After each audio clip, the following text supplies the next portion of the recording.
Doctor Abhishek Manu Singhvi जी और इस department के सचिव श्री मोहम्मद अली खान जी।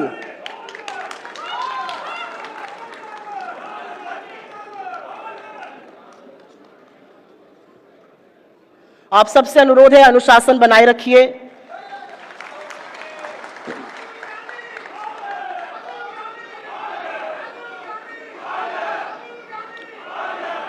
मैं सम्मानित अतिथियों से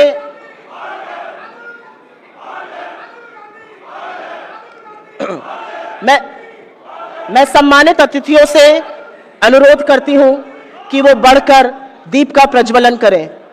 doctor Singhvi ji,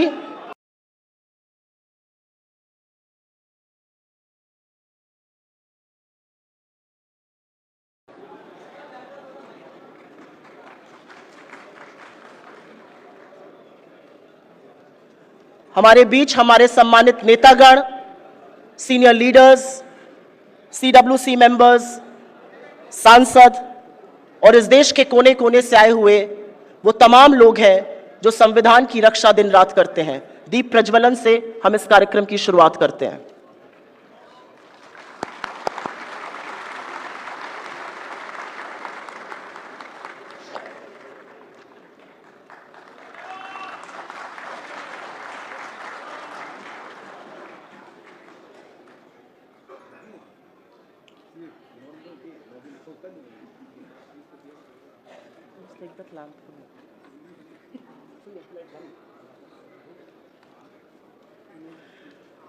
We request our dignitaries to take their seats, please. If still and video photographers can move to their designated positions और मंच के आगे की जगह आप लोग खाली कर सकें तो हम बहुत अनुग्रहित होंगे। We shall now felicitate and welcome our honorable chief guests and our special guests on the dais. May I now request Shri Salman Khurshid ji to come up on stage and welcome the Honorable Congress President, Shri Mallikarjun Kharge ji.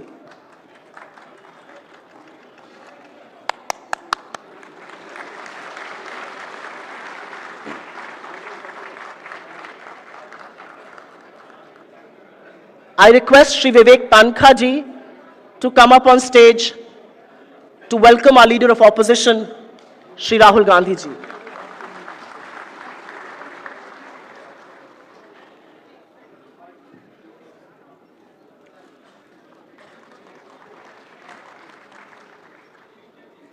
This way, sir.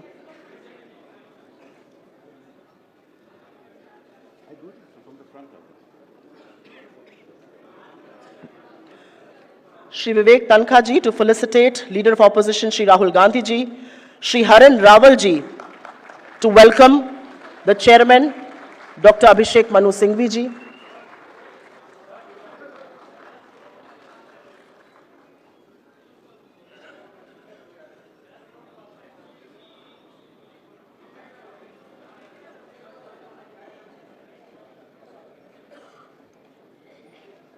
And Shri Omar Hoda ji to welcome Shri Mohammad Ali Khan ji.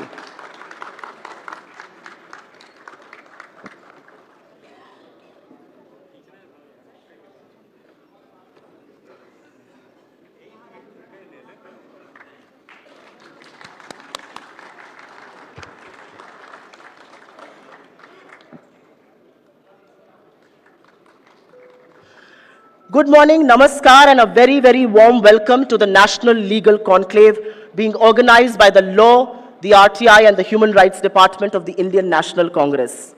The theme of the conclave this year is Constitutional Challenges, Perspectives, and Pathways, and this couldn't be more aptly titled at this juncture of our polity. The most defining character of our republic is the fact that almost 80 years ago, we as a young independent nation committed ourselves to the Constitution, which has been our guiding light for large part of independent history. We were formed as a democratic country with a universal adult franchise for every Indian citizen of voting age. We were organized as a federal structure that had separation of powers between the legislature, the executive, and the judiciary. इस बात का गर्व है कि स्वतंत्रता संग्राम के बाद आजाद हिंदुस्तान में हमारे संविधान ने इस देश के सबसे गरीब और सबसे अमीर आदमी को, इस देश के एक दिहाड़ी मजदूर से लेकर इस देश के प्रधानमंत्री तक को एक बराबर का हक दिया, एक बराबर का सम्मान दिया और एक ही वोट की ताकत दी।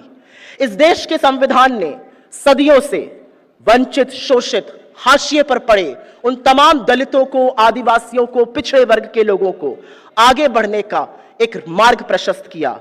आप किस धर्म, किस जाति, किस भाषा को बोलते हो, कैसी आपकी वेशभूषा हो, किस वर्ग के आप हो, किस लिंग के आप हो, इससे कोई फर्क नहीं पड़ता, क्योंकि इस देश के संविधान के लिए हर भारतीय एक बराबर है। This is the polity that our founding fathers stood for, and we are very, very proud to say that our founding fathers belonged to the Indian National Congress. This is our structure our great Indian Republic was built upon. This is what each one of us inherited, and each one of us here and beyond is committed to defending. Our values have stood the test of time, and these values have shaped us to be a socialist, pluralistic, secular and a liberal democracy. ये वही सिद्धांत और आदर्श हैं जिन पर तमाम कांग्रेस की सरकार ने मजबूती से काम किया। एक एक ईंट को जोड़कर 2004 से 14 के बीच में यूपीए की सरकार अधिकारों की क्रांति लाई, जिसमें मनरेगा, खाद्य सुरक्षा, सूचना का अधिकार, शिक्षा का अधिकार, स्वास्थ्य के अधिकार जैसे बड़े बड़े कानून शामिल हैं, और इन्हीं सब के चलते हुए 27 करोड़ लोगों को गरीबी से उबारा गया। But over the last decade or a little more, as a nation we have witnessed the longest departure in our independent history from our values, our principles and all that defines us. The secular fabric of our nation has been threatened. The Indian government has attacked the agrarian heart of our economy. After many decades, we are seeing linguistic tussles come to the fore in our republic. We are witnessing an economy that has concentrated more power, more wealth, more land, more resources in the hands of a chosen few. The breakdown of the federal spirit in our constitution has been unprecedented, and the further marginalization of the backward communities, of the Dalits, of the tribals, and the women has been very, very stark. These are precisely the issues of critical importance which will be discussed here at the inaugural session and the 4 others that follow through the course of the day. आज जब हम सब यहां एकत्रित हुए हैं, तब SIR के माध्यम से बिहार में वोट की दिन दहाड़े चोरी की जा रही है, और इससे गरीबों, वंचितों, दलितों, आदिवासियों और पिछड़े वर्ग के गरीबों के उस हक को छीना जा रहा है जो उनका सबसे ताकतवर हथियार है, और वो है वोट का अधिकार। इससे पहले कि मैं सम्मानित वक्ताओं को आमंत्रित करूं, मुझे गर्व है कि आज विज्ञान भवन के सभागार में वो लोग मौजूद हैं जो संसद में, देश के तमाम कोर्ट रूम में और अन्य जगहों पर बुलंदी से लोगों के अधिकार के लिए और अन्याय के खिलाफ लड़ रहे हैं। The Congress Party doesn't just have an exemplary political leadership, but we also have the deepest talent and bench strength, from the trials and the district courts of the land to about 700 magisterial district courts to 25 high courts and to the apex court, the Supreme Court right here in New Delhi. Without any delay, may I now request the Secretary of the Department of Law, Human Rights and RTI, Shri Muhammad Ali Khan ji, to come and deliver his welcome address.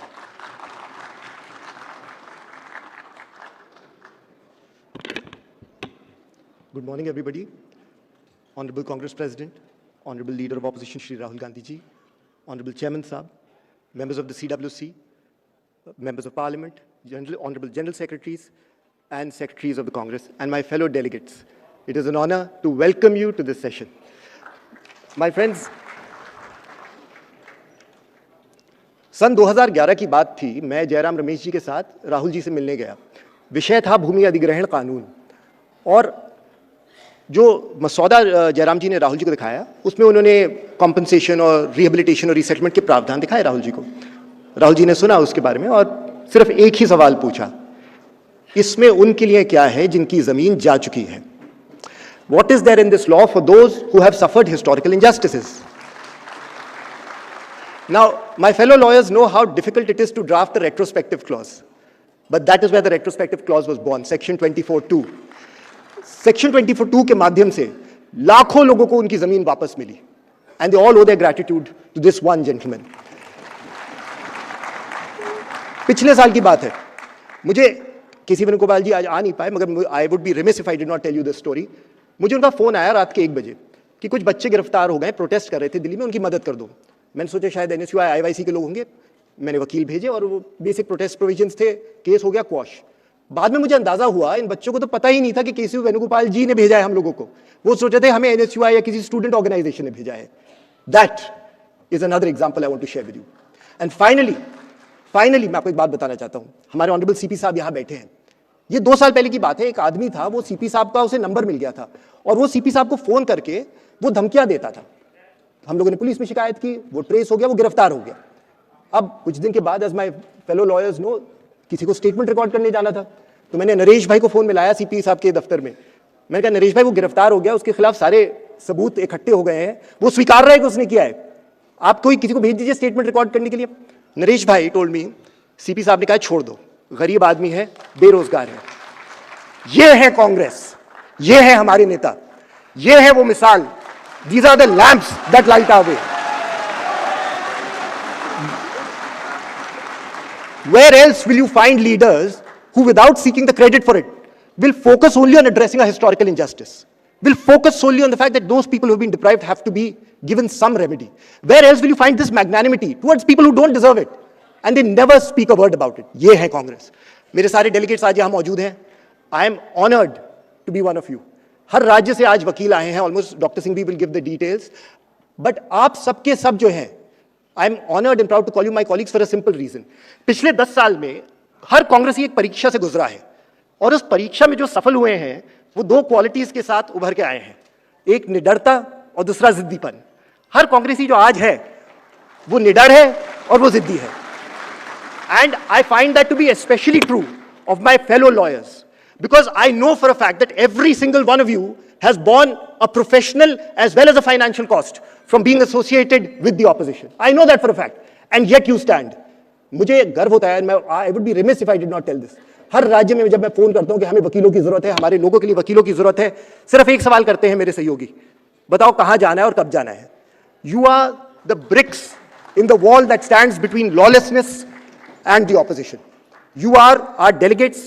और मुझे फखर होता है, मुझे गर्व होता है ये कहते हुए that I have you to welcome today. Thank you so much for coming and making this event a success. आप है कांग्रेस। फाइनली हम कांग्रेसियों से बार बार आलोचक और समालोचक दोनों पूछते हैं, आप लोगों की विचारधारा क्या है, आप लोगों की विचारधारा क्या है, कांग्रेस की एक यूनिफाइंग आइडियोलॉजी क्या है? इस सवाल का जवाब हमारे प्रिय राहुल जी ने पिछले 2 साल में क्लियरली दे दिया। When he holds up that Constitution of India without saying a word, that is our ideology. वो है हमारी यूनाइटिंग थियरी, वो है the umbrella that under which we all stand together. Rahul ji, मैं आप लोगों से गुजारिश करूंगा कि प्लीज आप बैठ जाएं। मैं आपसे इतना कहूंगा कि पिछले सालों में हमारे पास जो चुनौतियां आई, हमने प्रयास किया है कि हम अपनी तरफ से that we stand with you to the best of our abilities. Rahul ji, हर वकील जो यहां मौजूद है, मैं आपको अश्योर कर रहा हूं, हर वकील जो यहां मौजूद है, I am assuring you, will follow you wherever you lead. We stand behind you. We are proud of you. We are honored to call you and Kharge Saab our leaders.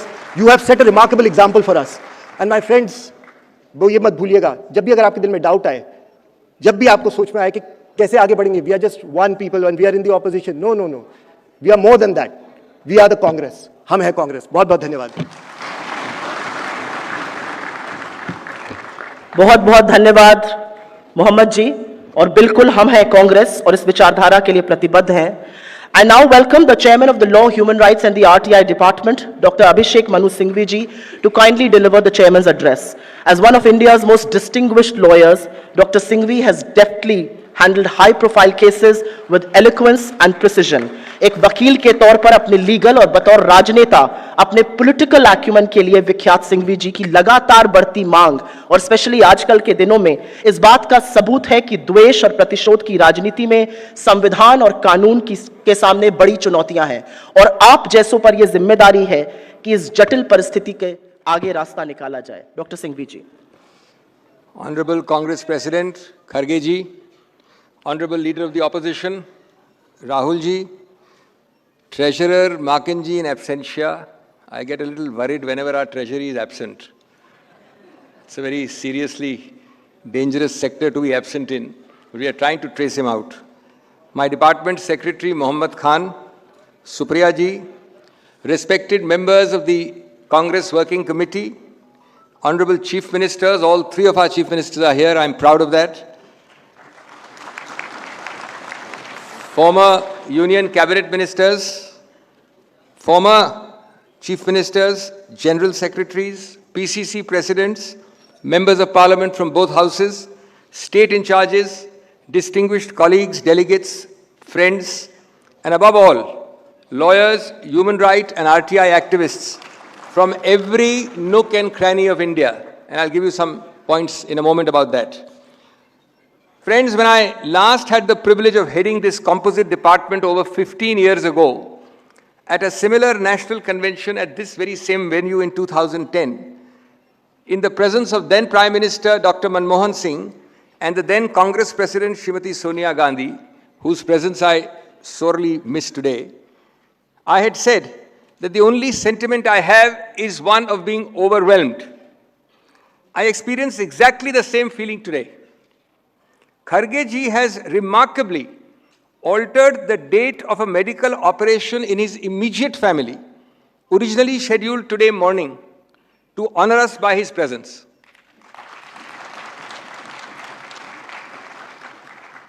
His commitment to Congress causes is truly phenomenal.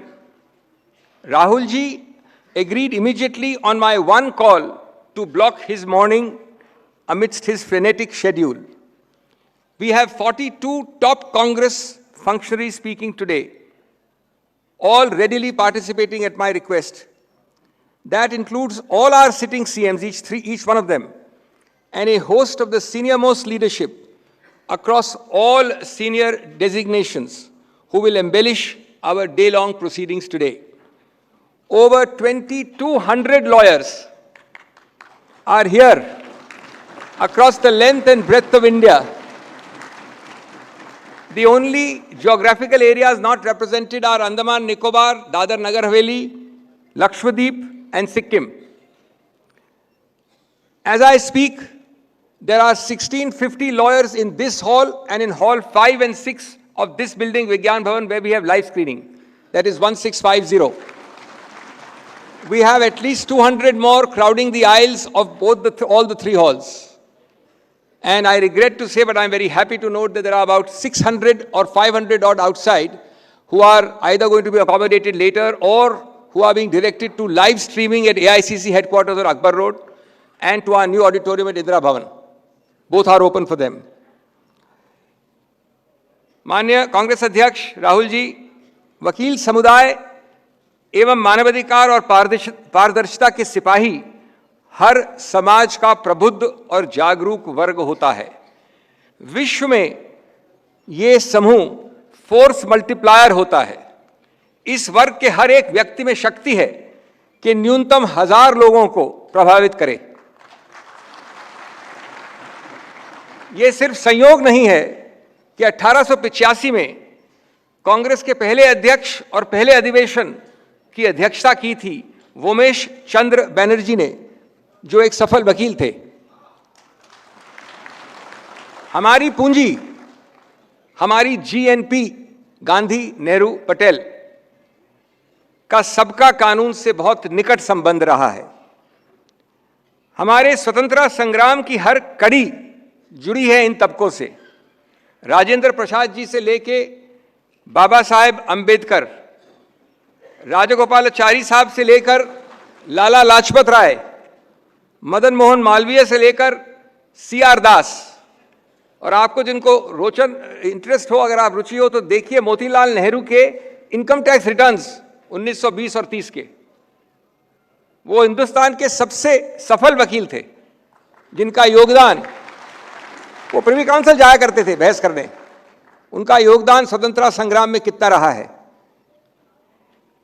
I stand before you not just as a lawyer or a parliamentarian, but I stand before you as a deeply concerned citizen of the Republic of India. A republic born out of dreams dreamt during the darkest nights of colonial oppression. A republic scripted not merely on paper, but in blood, sweat, and tears of our freedom fighters. A republic whose constitutional soul today stands tested, tarnished, and threatened. The title of today's event, Constitutional Challenges, Perspectives, and Pathways, could not be more timely, more urgent, or more consequential. For the truth is bitter but unavoidable. We are living through a moment where the Constitution is not merely ignored, it is being twisted into a tool of domination. The very values that gave us democratic breath, liberty, fraternity, equality, justice, are all now gasping for air. Let me remind this August gathering that the Constitution of India is not an administrative manual. It is a moral mission. It is not just a legal contract between citizens and the state. It is the living, beating heart of our democracy. And in crafting of this magnificent document, the Congress Party did not merely play a role. We were its very womb. It was the Indian National Congress that envisioned it, enabled it, and enacted it through the vision of Nehru, the resolve of Patel, the intellect of Ambedkar, and of course, above all, the moral compass of Gandhi. Let it be recorded without hesitation or humility that the Congress Party is the constitutional conscience keeper of this country. It was Congress that translated freedom into rights, agitation into administration, and revolution into institutions. It was the Congress that gave India the stirring words of our preamble, the directive principles, universal adult franchise. It was the Congress that made India a democracy not just in word or form, but in spirit. And today it must fall again to the Congress to protect, preserve, and if necessary, revive the soul of the Constitution. But friends, what exactly is the challenge we face today? The challenge is not simply one of bad governance or poor economics. It is a deeper, more insidious crisis, the deliberate dismantling of constitutional values under the garb of electoral majority. The Constitution has checks and balances. They are being replaced, unfortunately, with checks spelled CHEQUES and bulldozers. The Constitution has rights and remedies. The ruling dispensation offers us raids and rhetoric. The Constitution speaks of liberty. They weaponize loyalty. This is not governance. This is the gaslighting of the Republic. जब लोकतंत्र को सिर्फ vote तक सीमित कर दिया जाए और संविधान को सिर्फ एक प्रतीक बना दिया जाए, तब समझ लीजिए कि खतरा कागजों से निकलकर नियतों में घुस गया है. Consider this alarming landscape. Governors today act like glorified agents of the ruling party, not constitutional umpires. Speakers suspend opposition en masse but remain mute when ruling party members breach decorum. Investigative agencies are now enforcers of vendetta. The judiciary, with a few honorable exceptions, far too often whispers when it should roar. The balance of power has tilted into an abyss, and constitutional silences are being exploited with constitutional impunity. We must reflect, how did we reach here? And more importantly, how do we reclaim our republic? First, we must stop pretending that this is business as usual. What we are witnessing is not a mere aberration. It is a design, a calculated, organized design. This is not a temporary deviation. It is an ideological project. The project is simple: to convert democracy into dominance, pluralism into polarity, and the Constitution into a convenience. The ruling regime has perfected the art of constitutional mimicry, where they use the language of the Constitution to undermine its very essence. They hold elections but erode institutions.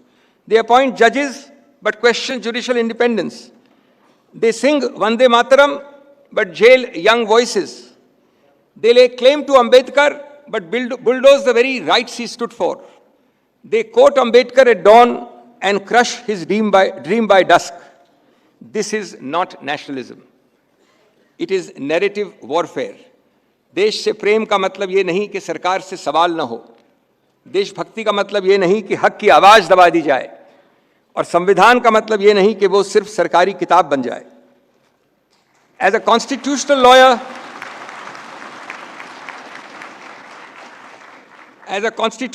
I can tell you this: a democracy dies only when tanks roll out. Not only when tanks roll out, I'm sorry. It dies when institutions cave in. When constitutional functionaries become partisan puppets. When media becomes a megaphone, not a mirror. When courts begin to delay what they dare not deny. When dissent is sedition, protest is provocation, and every question is anti-national. You know then that the republic is on a ventilator. We must also address this farce of federalism, and we have a session today on federalism in the afternoon. The center today treats states not as partners in progress, but as colonies of compliance. Schemes are launched without consultation. Funds are withheld with political bias. Elected governments are overthrown through money, muscle, and manipulation. This is not cooperative federalism. It is coercive federalism wrapped up as propaganda. So what is the pathway ahead? We are also supposed to talk of pathways today. It must begin with political courage and constitutional clarity. We must reclaim Parliament not as a place for paper bills, but as a theatre of true debate. We must demand from our judiciary not just interpretation, but intervention. We must protect the media not by controlling it, but by freeing it from fear and favor. And above all, we must connect the Constitution to the common man. The Constitution cannot remain the concern of lawyers and academics alone. It must become the lived experience of every farmer, every woman, every student, every worker. And this is what Rahul Gandhi has talked about time and again. Rights are not meant to be read, they are meant to be realized. It is the duty of the Congress party to ensure that from Kashmir to Kanyakumari, from Kutch to Kohima, every Indian feels the pulse of the preamble. Let me say this with clarity. The fight to save the Constitution is not a legal battle alone. It is a moral struggle. And it is the time we fought it. It is time now to fight it, not with caution, but with conviction. Not with whispers in drawing rooms, but with roars on the street. Not just through statements, but through sustained satyagraha. This is not a moment to lament. It is a moment to lead. Let our message from this particular event today be loud and clear. We will not allow this constitutional coup to succeed. We will not allow India to become a nation of one voice, one party, one ideology.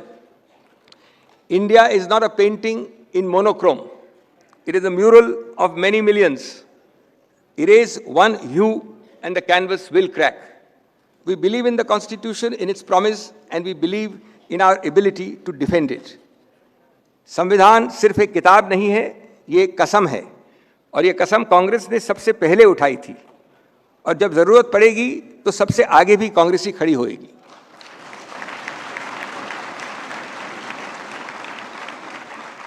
So let us rise not as opposition, but as the original vision. Let us speak not just to win debates, but to win back the nation. Let us act not for political returns, but for constitutional redemption. Let it be said in the annals of history, when the Constitution wept, it was the Congress that wiped its tears. When democracy bled, it was the Congress that bandaged its wounds. And when the Republic trembled, it was the Congress that stood firm like a rock. Jai Hind, Jai Samvidhan, Jai Congress.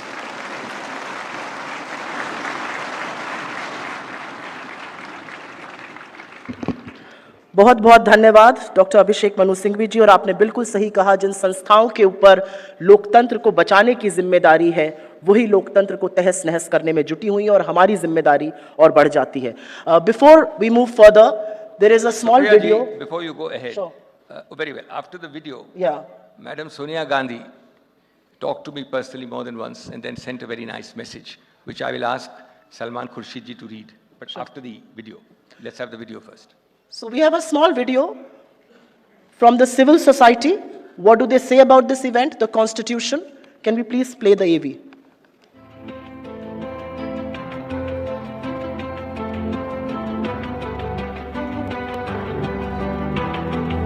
Hi, I'm Dr. Prashant Simlai, an incoming associate lecturer at the University of Cambridge. In 2024, I published a paper that looked at how digital surveillance technologies that were meant for wildlife monitoring were being used to infringe the rights of local communities that live alongside the Corbett Tiger Reserve. I am very thankful to the AICC and its law department, and I hope that they continue to fight the good fight. Namaskar. On behalf of the All India Christian Federation, I wish to convey our heartfelt gratitude to the All India Congress Committee's Law, Human Rights and RTI Department. We are especially thankful for the valuable support extended in matters concerning reservations for minority communities, particularly Christians. Through these collective efforts, we believe the path towards greater social justice and equitable rights for minority communities is being made clearer and stronger. I'm the founding editor of the Reporters Collective. The Reporters Collective began in 2019 by breaking the electoral bond scam, bringing out the document that showed that the government had done this all illegally. There aren't too many lawyers in Delhi who have both the mind and the heart to help journalists like us. They've looked at our work, made sure it's pinpoint accurate, and they have done it innumerable number of times pro bono. From my experience of last 25 years, I can vouch for it. It's partners like these who help make sure press remains free despite all the challenges that we face today. Hello, Namaste. I'm Yashoda Hakrankar and I'm founder and director of Samvedana Foundation. Samvedana Foundation is a charitable trust and we are working for people with epilepsy. I feel that people with epilepsy have fundamental rights to get an insurance. We are normal people and I feel that society should treat us as normal people. I got a very good support from Advocate Khan and his team and they are helping us, they are voice of us in the Supreme Court. We have filed an PIL in Supreme Court and we are hoping for the best. My name is Joel Riam. I am from Tripura and I would like to thank the law department for helping us in our movement. For a greener tomorrow, Noble Cause Foundation fights for environmental justice, but legal battles can silence voices. Thanks to AICC's pro bono legal support, we filed a landmark PIL in the Supreme Court on critical environmental issue. मैं रामनरेश पासवान, राष्ट्रीय महासचिव all India railway track maintainer union की ओर से जब भी rail कर्मचारी और श्रमिक वर्ग के अधिकारों पर संकट आता है, तब कांग्रेस पार्टी विशेष रूप से राहुल गांधी जी हमेशा उनके साथ खड़े रहते हैं। इस बार भी हमारे मामलों में सर्वोच्च न्यायालय में कानूनी प्रतिनिधित्व उपलब्ध कराकर और हमें हर संभव सहायता देकर उन्होंने एक बार फिर यह सिद्ध किए हैं कि हर वर्ग की आवाज को महत्व देते हैं। Hello, my name is Apar Gupta. I'm a practicing lawyer and the founder director of the Internet Freedom Foundation. We as an advocacy organization work on mitigating the harmful impacts of digital technologies on the rights of ordinary Indians which are guaranteed under the Constitution of India.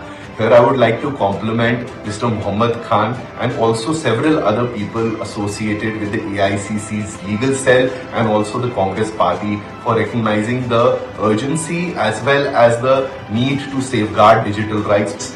Collaboration, this outreach and this support for civil society is comes at an essential point in time in India where there is a shrinking of civic space.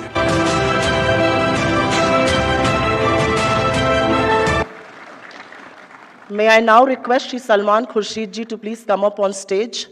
हम सब की अभिभावक, हमारी प्रेरणा स्रोत और हम सब का मॉरल कंपस, आदरणीय कांग्रेस पार्लियामेंट्री पार्टी की अध्यक्षा श्रीमती सोनिया गांधी जी का एक संदेश है जो वो आपके बीच में पढ़ेंगे।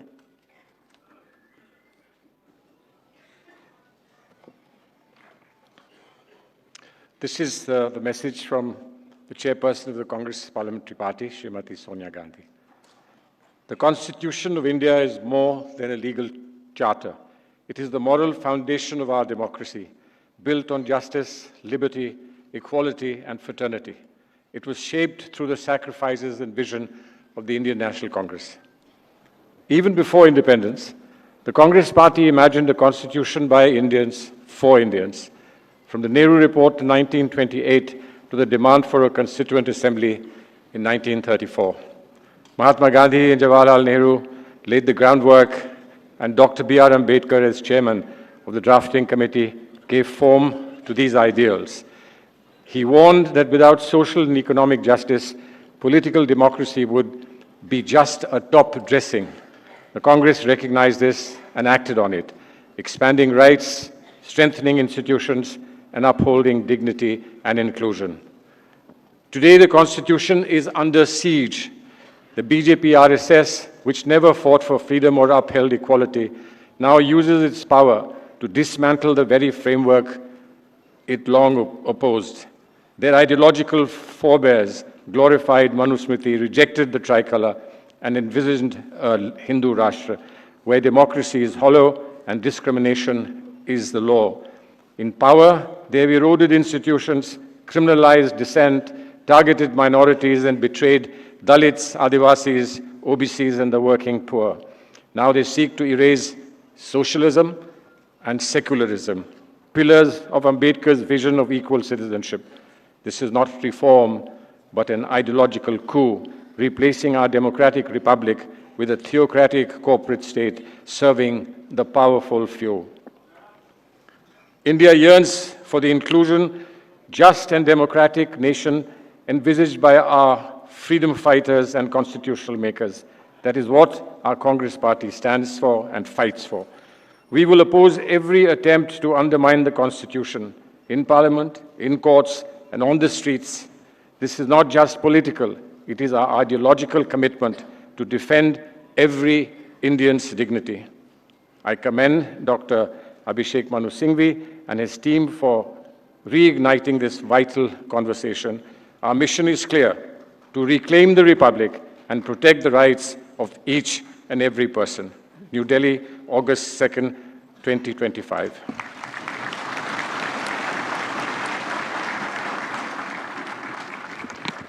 Thank you very much, Shri Salman Khurshid ji.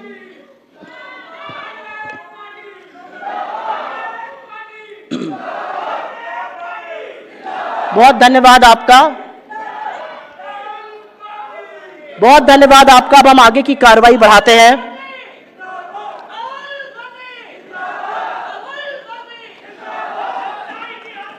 आपको अपने नेता को सुनना है, उसके लिए थोड़ा सा अनुशासन बनाना होगा।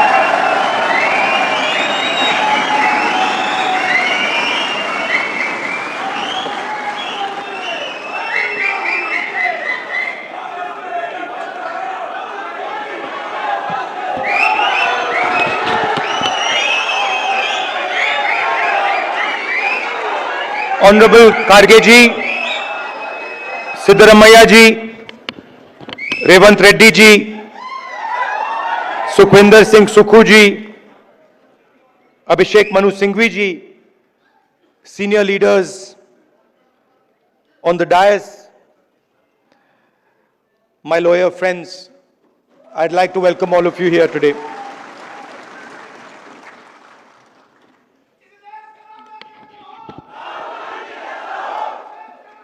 नहीं बॉस, नहीं, मैं राजा नहीं हूं, राजा बनना भी नहीं चाहता हूं। मैं राजा के अगेंस्ट हूं, कॉन्सेप्ट के अगेंस्ट हूं।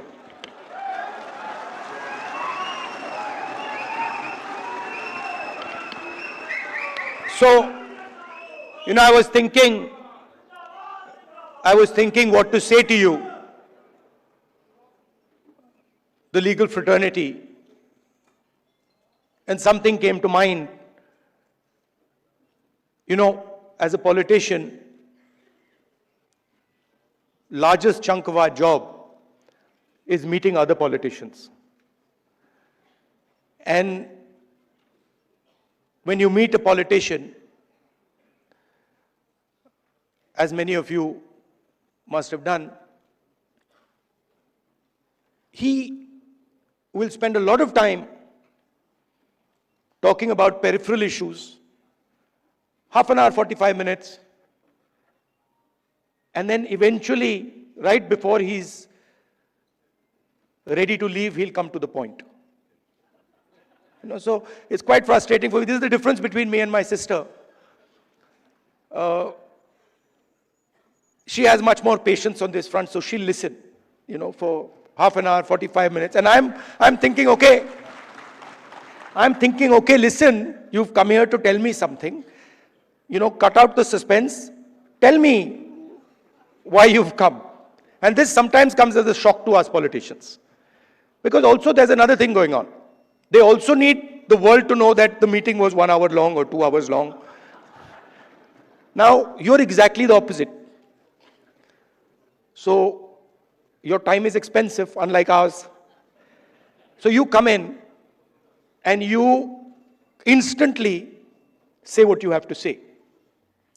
And then on the other end of the spectrum is Dr. Singhvi, who is, I've also dealt with a lot of lawyers, but he is like a laser beam. He will get to the point instantly, and he will cut exactly to what the issue is. And I've got, I don't know, I've lost count, but I think somewhere around 30, 32 cases.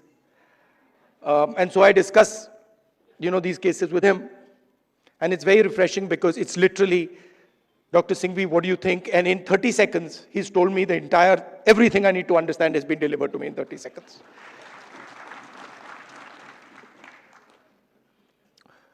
Now, it's important that you know who you are. In our tradition, in the Eastern tradition, religious tradition, spiritual tradition, what is important is that you understand who you are.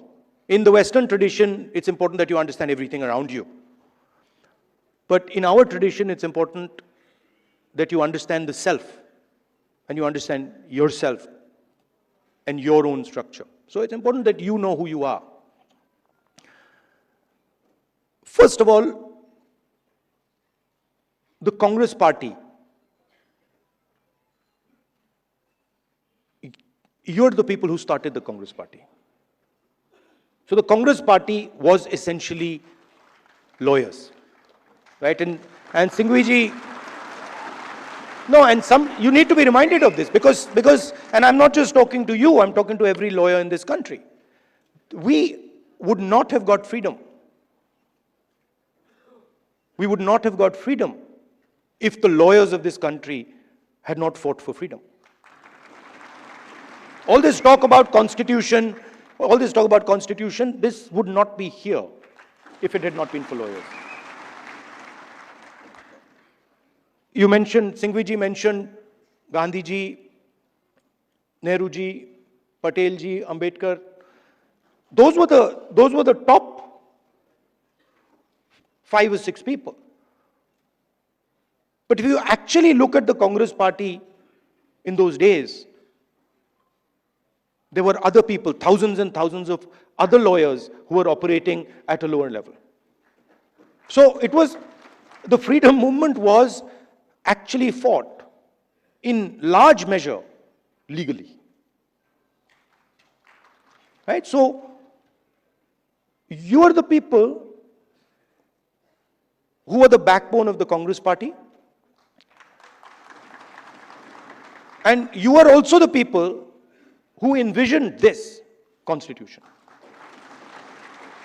If you had asked people who did not understand the law to frame this, it would be impossible. Right? So it was lawyers, it was the legal mind, it was the legal fraternity that built this entire architecture. And why am I telling you this? Because it is the architecture that you built that is being destroyed today. And it is being systematically unraveled on every front. Some visible in front of our face, and others hidden. I've been speaking recently about the election system. And I always had a suspicion that there was something wrong. Right from 2014, I had a suspicion that there's something wrong, something does not add up. In fact, I'll even go further. I had a suspicion in the Gujarat Assembly elections already. Okay? This ability to win sweeping victories. Congress party doesn't get a single seat in Rajasthan, doesn't get a single seat in Madhya Pradesh, doesn't get a single seat in Gujarat. This was surprising to me.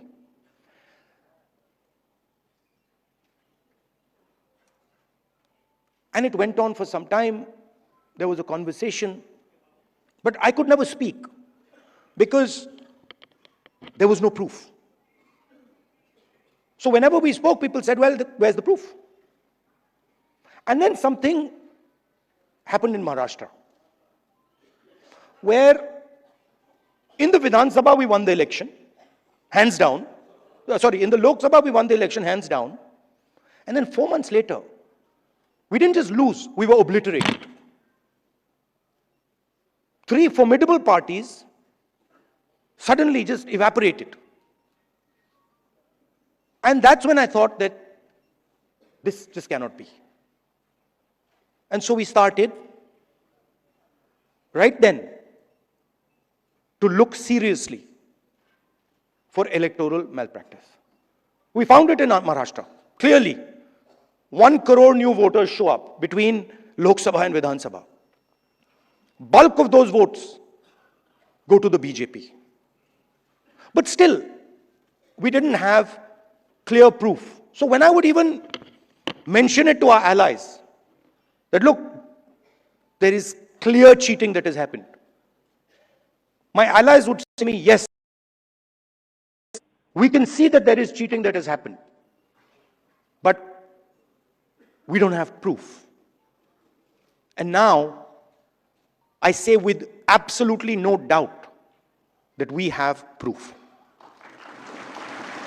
And we have such proof.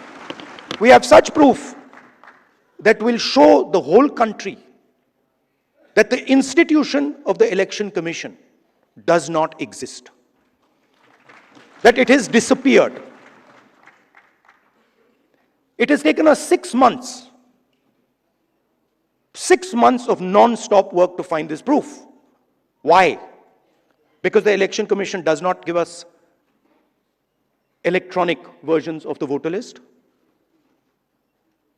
It gives us paper versions, and you'll be shocked to know, as I was, that when they give booth-wise paper versions of the voting list, that document cannot be scanned, it cannot be copied. Meaning you put it into a scanner, nothing comes out. Why would the Election Commission scan protect, copy protect the voter list? Now, you'll be shocked at the amount of detail we've gone into. And you will see, with no doubt, zero doubt, how the election, how a Lok Sabha election is stolen.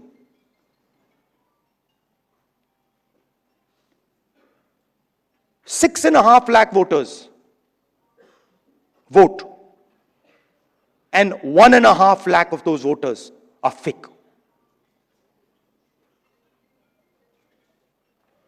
6.5 lakh voters vote, 1.5 lakh voters are fake. It's on paper. Documentation that we got from the Election Commission. Voter list that we got from the Election Commission. Physical paper. Where we went comparing photograph by photograph by photograph, name by name by name. 6.5 lakh people. Comparing one photograph to 6.5 lakh other photographs. And I'm proud of the work that the Congress party did. And you will see the shockwave that is going to go through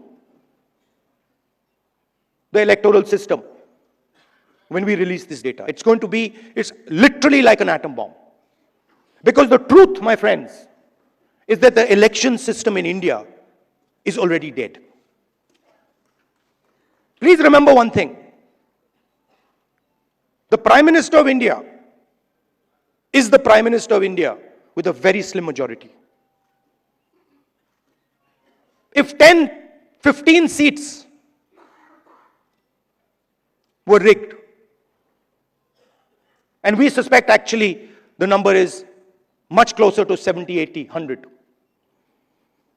If 15 seats were rigged, he would not be the Prime Minister of India. And we are going to prove to you, in the coming few days, we are going to prove to you without any doubt in the coming few days how a Lok Sabha election can be rigged and was rigged. So, it's very clear that the institution that holds this, that protects this, that holds this, that defends this, has been obliterated and taken over. We did not have proof, so we could not make these type of statements earlier. But I'm making this statement confidently because I have 100% proof now. And whoever I have shown it to has fallen off the chair. Literally, they said, how can this be possible? Well, it is possible. It is happening. Right? Who is going to fight this battle? Only you people can fight this battle. Frankly, we non-legal people don't even know how to fight this battle. We can fight the political battle. We can fight the battle on the streets. We can fight in the villages. We can fight in the city. We can't fight in the courts. We don't know how to. And so, you are the people who have to defend the Constitution in the courts. You know, I had a document. We had a document some years back on the Rafale deal. Randeep is looking at me. Document that said clearly, black and white, that the Prime Minister office and the NSA have interfered in the Rafale deal and damaged the Rafale deal.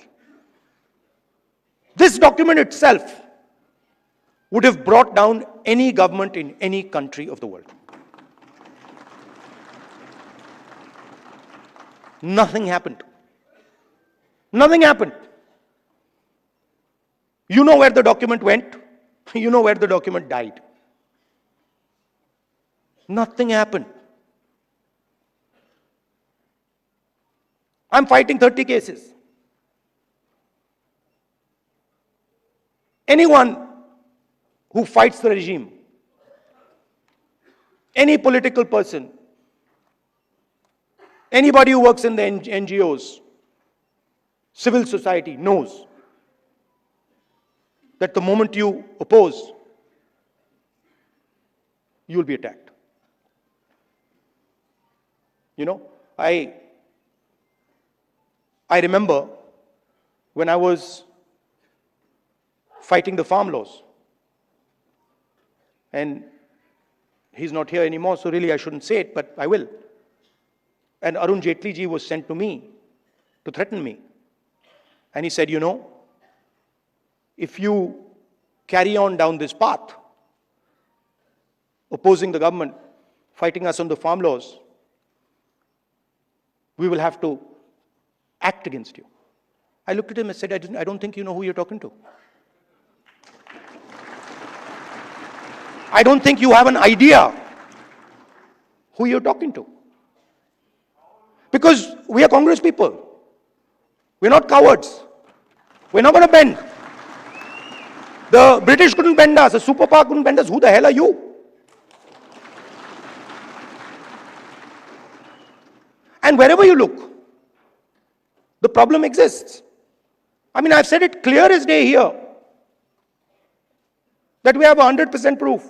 Watch the newspapers and the media tomorrow. They'll be talking about Bollywood, about how, you know, about how there was a fantastic dance, amazing solar eclipses taking place, something they'll come up with. And so this is a full-scale attack. And it's not just an attack on the Constitution. Because this book is a manifestation of India's identity. It's a manifestation of our history, of our culture, of our tradition, of our religion. This is not written in 1947, in 1950. This is 3,000, 4,000, 5,000 years old. Buddha speaks through this book. Narayana Guru, Basavana, Ambedkar, Periyar, everybody who's been anybody in this country. Right? Anybody who's been, you look, anybody, and in every state there are there. In Assam, Gaurav will tell you. Right? In Tamil Nadu, in Karnataka, in Uttar Pradesh, Kabir, there's a list. So this is not something that we dreamt up in 1947 or 1950. This is our blood. And how dare you attack our blood? Right? So we are not just, we must remember, we are not just defending this red book, this legal document. We are defending our way of life. Right? Tell me which Indian tradition, which Hindu tradition says that you should beat up a Muslim child? Where is it written that you should lynch someone? Which tradition of ours says it? There's not a single tradition of ours that says it. Our tradition says everybody is the same. So these people, they're not attacking our politics. They're attacking us. They're attacking our history. They're attacking our religion. For anybody who understands Hinduism, anybody who has gone into depth in Hinduism, they're attacking Hinduism. And frankly, yesterday my sister said to me, now, you know, personal बात है तो बोलनी नहीं चाहिए, मैं बोल देता हूँ, नहीं माफ करूँगा. She said to me, you know, Rahul, you realize that you're playing with fire. And I said, yeah, Priyanka, I am playing with fire. I will continue to play with fire. I'm not scared of playing with fire. I have come here. Look, I am eventually, like most of you, I'm going to end up in the fire. Right? So what is the problem playing with the fire? My family has taught me that. My family has taught me do not be scared of cowards. My family has taught me that the most cowardly thing you can do ever is be scared of a coward. Right? And that's who we are dealing with. You please understand. You please understand that's exactly who we're dealing with. And my sister will tell you. Someday she'll also give a open-hearted speech and she'll tell you exactly the extent to which the ruling ideology is based in cowardice. So this is the difference between us. You see, when the British came, you stood up and said, we will defend our tradition, our culture, and our way of life. And the RSS said, sir, please tell us what we should do. Sir, please tell us how we can help you. And this is the truth. If it was not the truth, I wouldn't say it. It is the truth. People don't like it, but it is the truth. Gandhiji spent most of his adult life in jail. Nehruji spent most of his adult life in jail. Sardar Patel spent most of his adult life in jail. Why? Because they opposed the British. Show me the RSS leader who did it. So they fear the Congress. The true Congress. You see, they fear the true Congress. And every single one of you have the true Congress inside you. What is the Congress? I'll tell you what the Congress is. What is the Congress? The Congress is, a famous American general, General Patton, who fought in World War II, was asked, what is the difference between a hero and a coward? What do you think his answer was? He says 5 minutes. He says the hero waits 5 minutes and the coward runs away. Right? So the Congress is just simply bravery. It's just bravery. When somebody comes in front of you, says something to you that you don't agree with, and you have the courage to stand up and say, sorry, I don't agree with it. I will not accept it. That's the Congress. Up now, there's another element. You can be courageous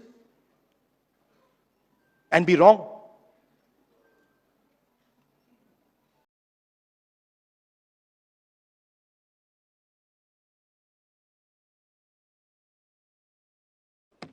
Doesn't mean anything.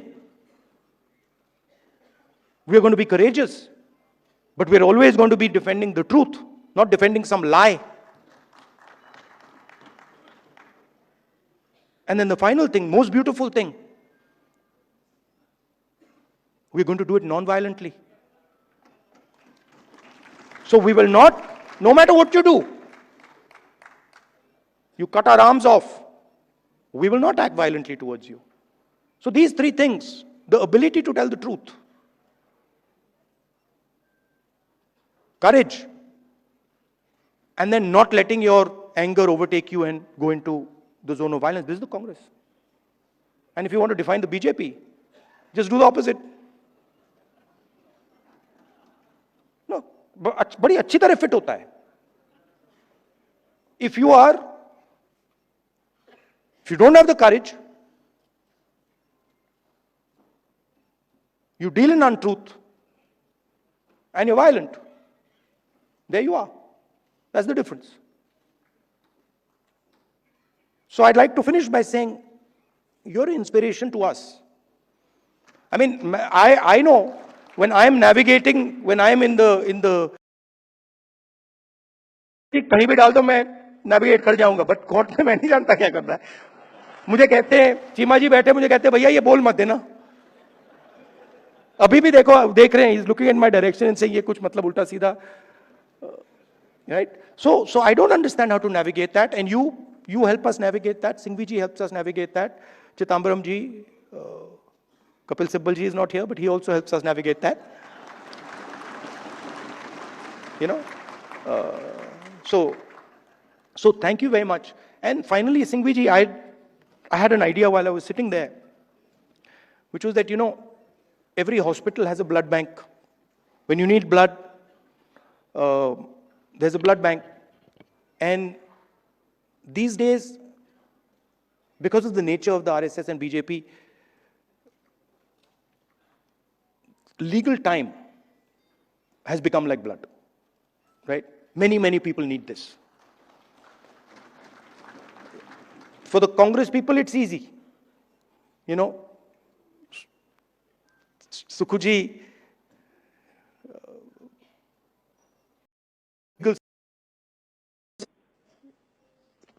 Singhvi ji, all the top people are there. I need legal services, I can pick up the phone and call Singhvi ji, Chima ji, Chidambaram ji, possibly even Kapil Sibal ji. Right? And of course, Tankha ji. But everybody can't do this. You know, some Congress worker somewhere, he can't do this. Or if you're not Congress, somebody who's being attacked, civil service person being attacked, can't do this. So my suggestion to you is, get your thousands of lawyers to say, listen, we commit X amount of time to defend the Indian Constitution, and anybody who wants access to that time can come. ये मैं जानता हूं आप करते हो, पर इसको आप सिस्टमैटिकली कीजिए. ये आप इनफॉर्मली करते हो, बहुत अच्छी तरह करते हो, but इसको आप फॉर्मली कीजिए. That everybody knows that if I need legal time, I'm being attacked. Maybe I'm in Manipur, maybe I'm in Chhattisgarh. I need legal time. There is the Congress legal department that I can turn to, and they will give me this 21st century blood legal time. It's an honor for me to come here. It's a pleasure for me to come here. Thank you, Singhvi ji, for giving me this opportunity to talk to so many lawyers at the same time. Thank you very much. All the best.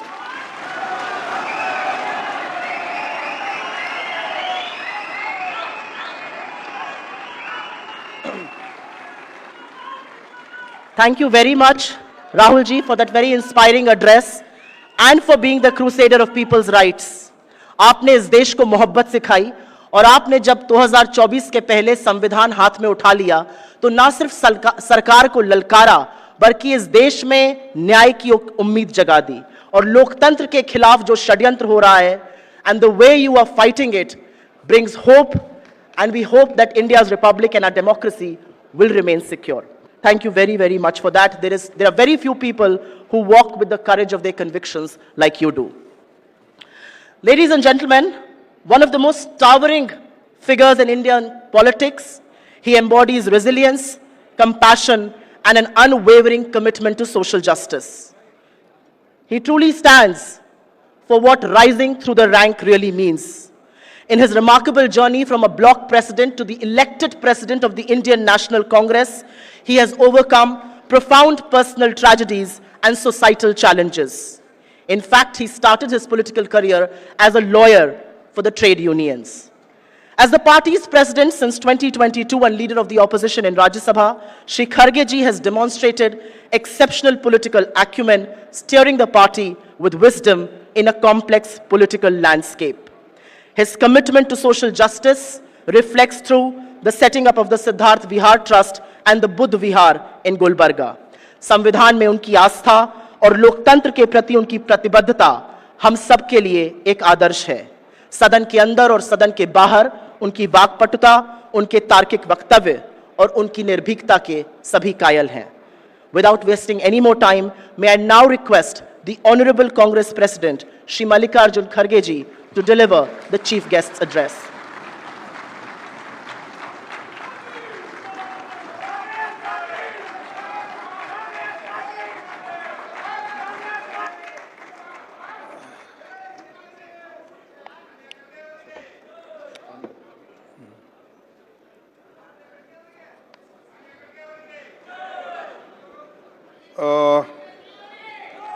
Pathways and Perspective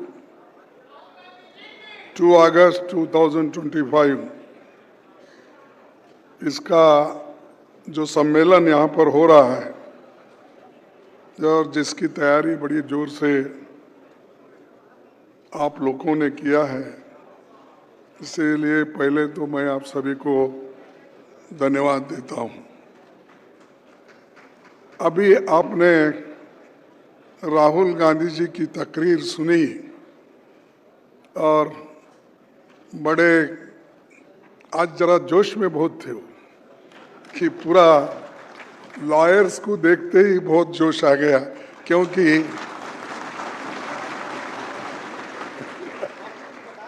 नहीं तो जोश ज़्यादा आया. इसलिए कि मेरे संविधान को बचाने वाले लोग यहां पर पूरे भर गए हैं।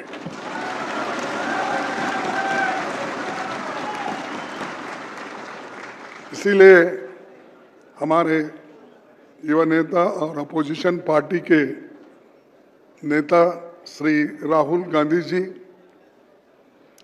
इस सभा में उपस्थित हमारे पार्टी के बहुत से चीफ मिनिस्टर्स सिद्धरामैया जी, रेवंत रेड्डी जी, सुखवीर सुक्खू जी और फॉर्मर सीएम्स और वर्किंग कमेटी के मेंबर्स, और आज राहुल गांधी जी ने बार बार नाम लिया क्योंकि उनको थोड़ा समाधान करने के लिए हमेशा प्रियंका गांधी जी की आवश्यकता थी, इसलिए प्रियंका गांधी जी और अभिषेक मनु सिंघवी जी और मोहम्मद खान, आप सभी ने इस सभा में शामिल हुए हैं।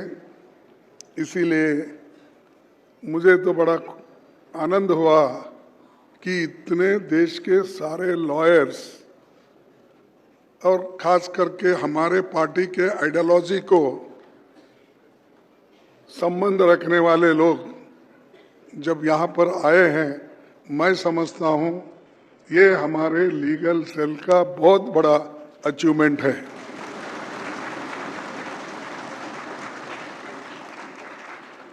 आज हम एक अत्यंत महत्वपूर्ण विषय कॉन्स्टिट्यूशनल चैलेंजेस और पाथवेज एंड प्रोस्पेक्टिव्स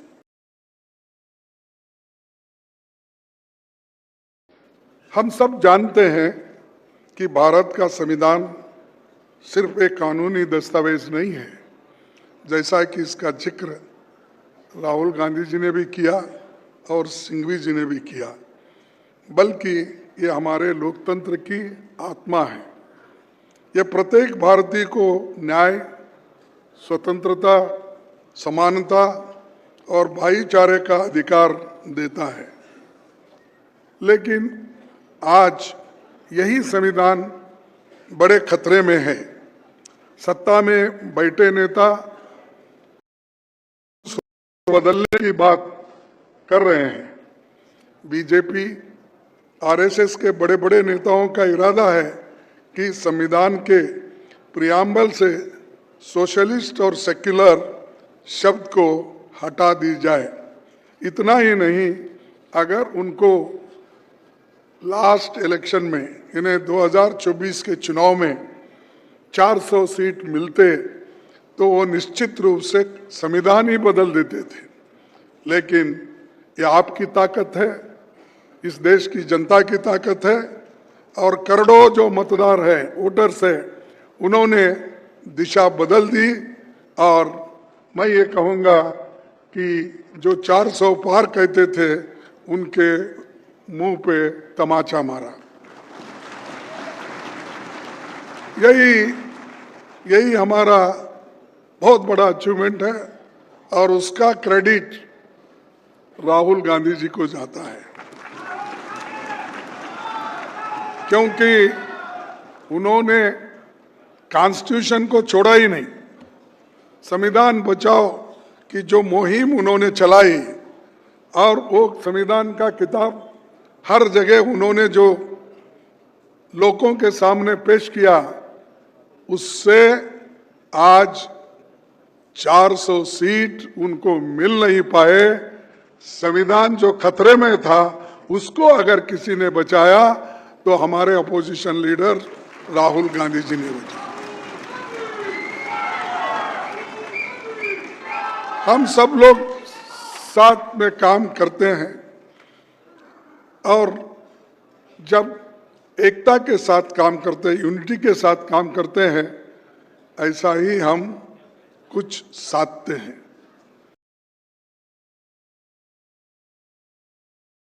मैंने पहले कहा कि संविधान में से, प्रियम्बल में से सेक्युलर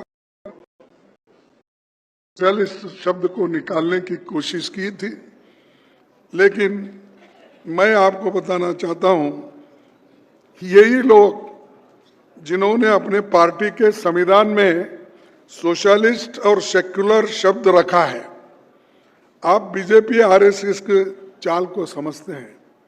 अगर आप बीजेपी की जो उनका पार्टी का संविधान है या उनके पार्टी का जो ये है अपना क्या कहते हैं, उनके पार्टी का जो एक कॉन्स्टिट्यूशन बना हुआ है, उस कॉन्स्टिट्यूशन में जो प्रियम्बल संविधान में है वही शब्द पूरे उनके कॉन्स्टिट्यूशन, पार्टी के कॉन्स्टिट्यूशन में है। अब वो बाहर कहते हैं कि हम सेक्युलर और सोशलिस्ट शब्द को निकालेंगे।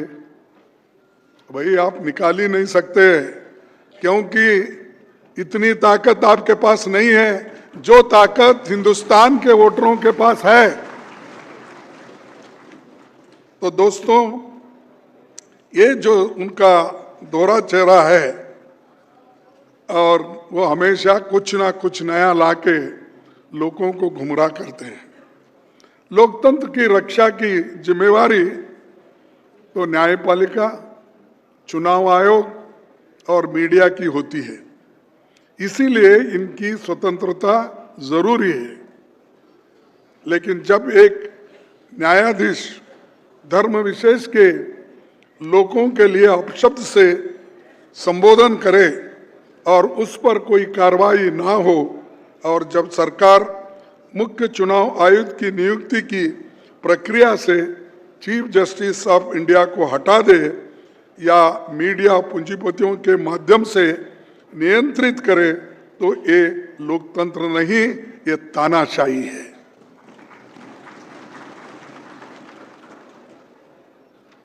जो न्यायाधीश पार्टी को टीका करता है, धर्म को टीका करता है और एक पर्टिकुलर रिलीजन को लेके बात करता है, वो न्यायाधीश नहीं है, वो तो देश के लिए, संविधान के लिए खतरा आरएसएस का न्यायाधीश है।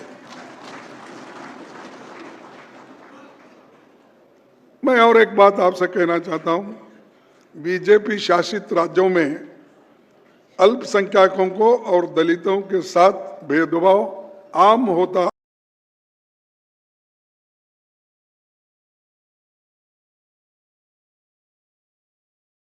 करते हैं, चिकन की बात करते हैं, मुगल की बात करते हैं, मंगलसूत्र की बात करते हैं, और समाज को बांटने की बात अगर कोई करता है, इस देश का प्रधानमंत्री हमेशा करता है।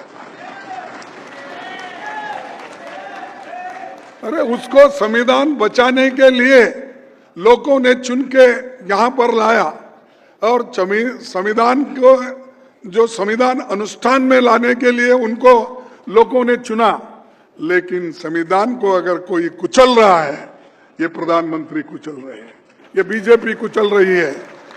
इसीलिए आपकी जरूरत बहुत है, क्योंकि जैसा अब हर जगह वोटिंग का रिवाइवल करने का चल रहा है, और खास करके इसका मुहिम भी राहुल गांधी जी ने उठाया, कि जो अभी उन्होंने बहुत अच्छी ढंग से आपको समझाया, जैसा कि महाराष्ट्र में क्या हुआ, कर्नाटक में हमारे सेंट्रल कॉन्स्टिट्यूंसी में एमपी का जो चुनाव हुआ, जिसके वोटर्स कैसे बदले गए।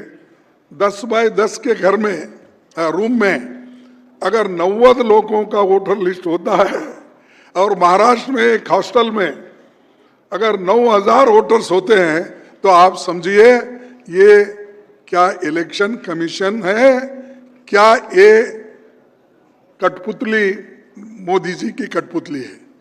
आप देखिए सर, स्पेशल इंटेंसिव ड्राइव के नाम पर लाखों गरीब, दलित, आदिवासी और अल्पसंख्यकों के वोटर लिस्ट से हटाया जा रहा है। बिहार में करीब, आज के पेपर में आप देख सकते हैं,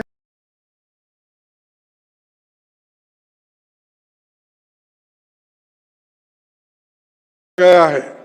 आगे यही पूरे देश में उन्होंने खुद ये लिस्ट पब्लिश की है। 7 करोड़ वोटर में अगर 65 लाख या 1 करोड़ के करीब वोट घटते हैं, उनको रिजेक्ट करते हैं, तो मैं समझूंगा कि ये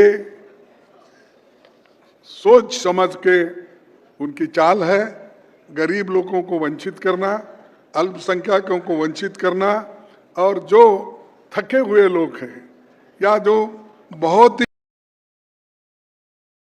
अपने हकूक का, ऐसे लोगों को काट छाट कर आज बिहार का वोटर लिस्ट बाहर निकला है।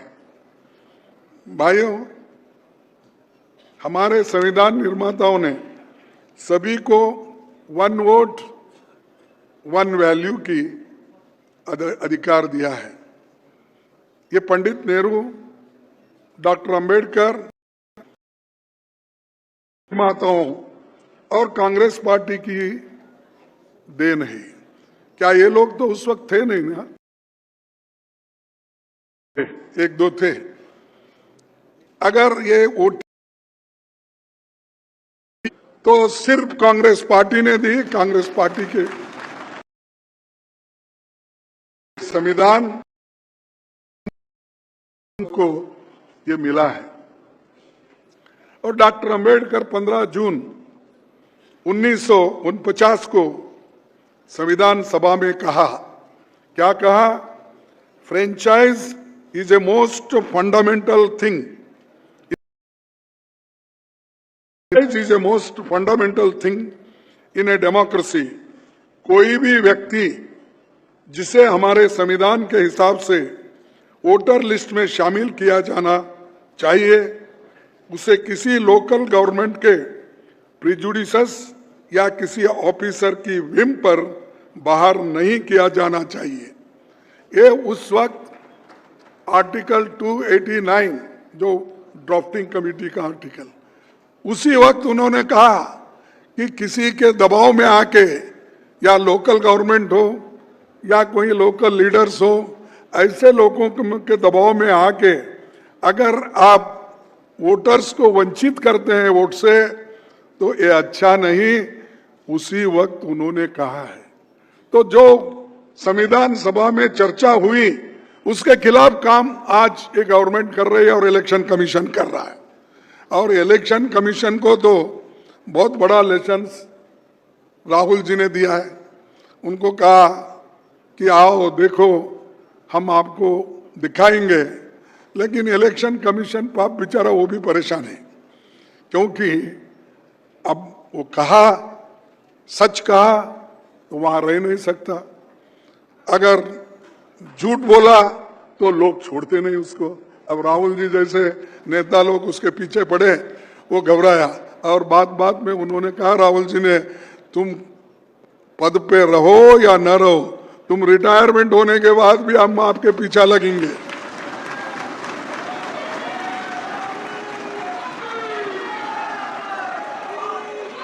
अब ये राहुल गांधी जी जब ये बात कहे तो वो भी परेशान है। हम क्या करना? इधर तो झूठ बोलो, इसकी आदत बीजेपी ने डाली है और सरकार हमको धमकी दे रही है। उधर रूल्स के मुताबिक अगर आप नहीं चलेंगे या नहीं करेंगे, हम आपको छोड़ेंगे नहीं। तो इसके बीच वो भी लोग थोड़ा परेशान है। और हमको तो काम करना है और इससे आगे बढ़ना भी है। आज बीजेपी सरकार और चुनाव आयोग की वजह से ही संवैधानिक अधिकार खतरे में है।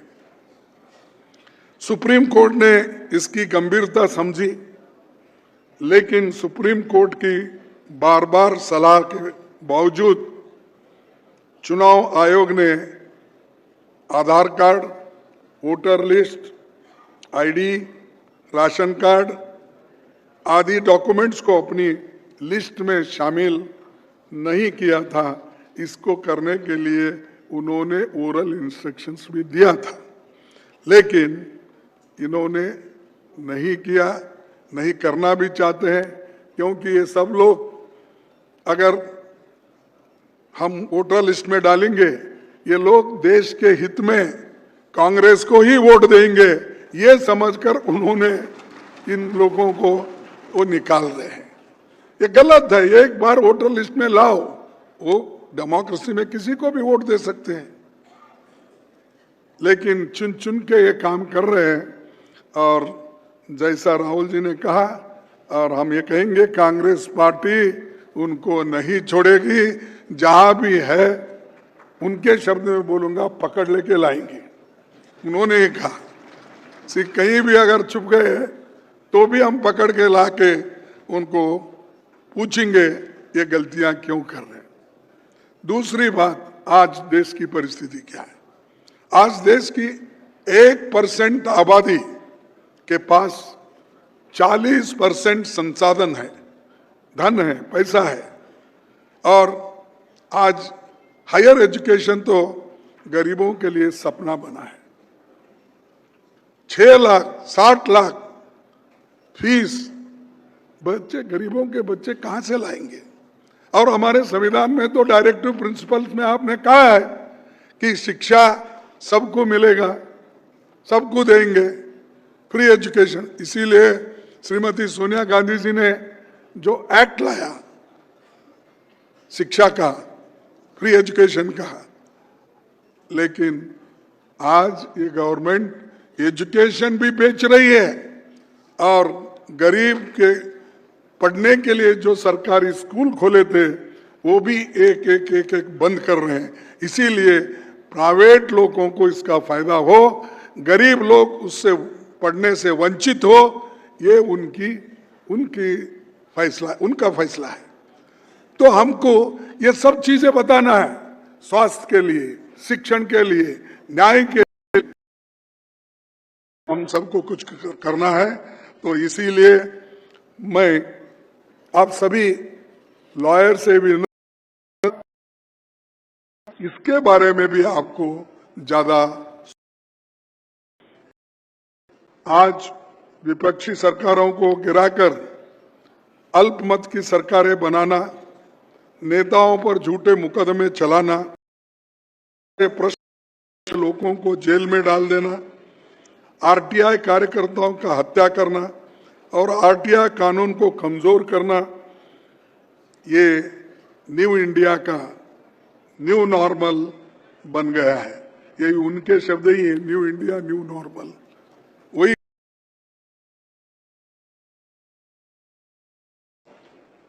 आखिर में मैं ये कहना चाहता हूं कि आरएसएस भाजपा संस्थानों पर कब्जा कर रही है, इसका सबसे उदाहरण हमारे सामने है।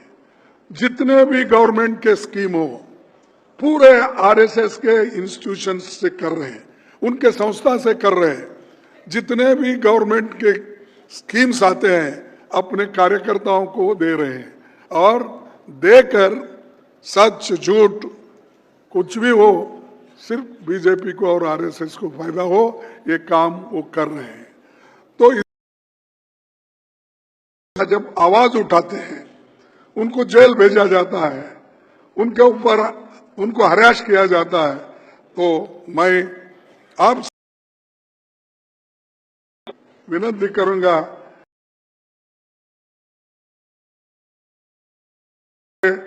जो भी लोग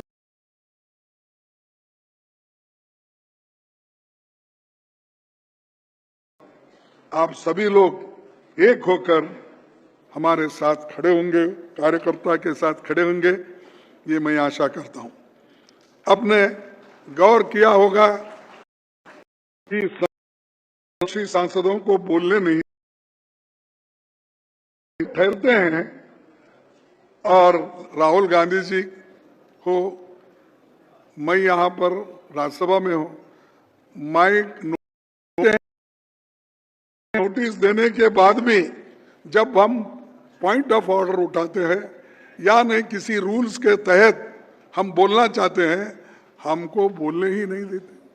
हम जनता की आवाज और जनता के बारे में बोलना चाहते हैं, क्योंकि देश में बहुत से समस्याएं हैं। हमारे सरकारों को पैसे नहीं देते, कोई भी स्कीम में एक पैसा जल्दी नहीं वो रिलीज करते, और हमारे लोग गिड़गिड़ाते और हमारे ऊपर दूसरे लोग क्या कहते हैं, ये कार्यक्रम क्यों रद्द हुआ। अरे सेंट्रल गवर्नमेंट ही खुद रद्द कर रही है, पैसे नहीं दे रही, अलग अलग नाम से वो स्कीम के नाम रख के वो अपने लोगों को कुचल रही है। इसीलिए बहुत से जो नॉन बीजेपी गवर्नमेंट है वो परेशान है, और ऊपर से वही लोग पूछते हैं कि काम नहीं हो रहा। काम हो रहा है, कांग्रेस के चीफ मिनिस्टर हो या हमारे पार्टी, काम करने की क्षमता उनके पास है, लेकिन सरकार उनको मदद नहीं कर रही। भाइयों, और अपने गौर किया होगा, संसद में विपक्षी सांसदों को तो एक तरफ बोलने नहीं देते। सरकार राज्यसभा में उपराष्ट्रपति के माध्यम से पहले के, अभी ये भी जरा इनको देखना पड़ता, लेकिन परखना पड़ेगा कब क्या होगा, अभी तो मुझे कुछ मालूम नहीं हमारे पास। तो लोकसभा में तो कंटिन्यू है। सांसदों को आवाज दबा रही है, रिकॉर्ड सांसदों को सस्पेंड किया जा रहा है। बीजेपी और मोदी जी बहुत खुश थे जब पहले के चेयरमैन थे हमारे, वो जब हमको बाहर निकालते थे, दबा देते थे, कुछ कुछ हमारे खिलाफ बोलते थे और सस्पेंड करे। एक तो हमारे महिला एमपी को एस पाटिल को 7 महीने, एक नहीं 2, ये इनकी डेमोक्रेसी है। और ये सब कौन किया? ये चेयरमैन ने ही किया। लेकिन एक दिन उनको एहसास हुआ कि उनकी कॉन्स्टिट्यूशन के मुताबिक उनकी अहमियत क्या है, ये एहसास हुआ। उन्हें लगा कि वो इंडिपेंडेंट इंस्टीट्यूशन है, मेरा भी कुछ है, ये समझने वो लगे। उनका कार्यकाल इतिहास में दर्ज होगा और आगे याद किया जाएगा। तो वो स्वतंत्र होकर बात करने लगे। जब वो स्वतंत्र होकर बात करने लगे, वो रूल्स की तहत अपने आप को असर्ट करने लगे। उन्होंने इलाहाबाद जज शेखर यादव और जज यशवंत वर्मा के इम्पीचमेंट का मोशन स्वीकार करने के बाद में इनको ऐसा लगा ये वीपी, ये चेयरमैन हमारे हाथ में रहने वाला नहीं है, ये सब हमारे खिलाफ जाने वाला है, इसको पहले निकालो। तो उन्होंने उनको थ्रेट किया, या तो तुम विड्रॉ करो जो एडमिट किए हैं मोशन, या तो विड्रॉ करो या तो आप रिसिग्नेशन। तब ये धमकी देने के बाद उन्होंने कहा मैं विड्रॉ तो नहीं करता, मैं रिसिग्नेशन देता हूं। तो उन्होंने रिसिग्नेशन दिया। तो ऐसा दबाव हर एक पर वो डालते हैं और डाल रहे हैं, लेकिन वो दबाव कांग्रेस पे नहीं चलेगा। कांग्रेस के लोग डरने वाले नहीं हैं। अरे कांग्रेस के लोग तो इस देश को आजादी दिलाए हैं, मरे हैं, सूली पे चढ़े हैं, वो डरते हैं। देश के एकता के लिए इंदिरा गांधी जी ने अपनी जान दी, राजीव गांधी जी ने अपनी जान दी, और जो लोग, जो फैमिली देश के एकता के लिए जान देती है, क्या ऐसे लोगों को, छोटे मोटे लोगों को डरती है?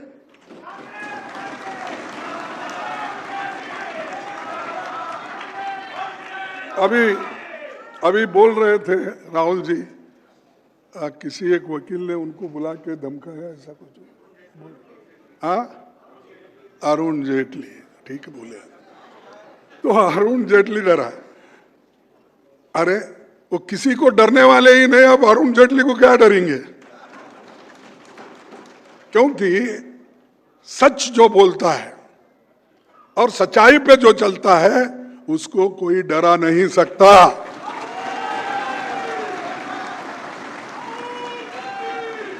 और डर भी नहीं सकता।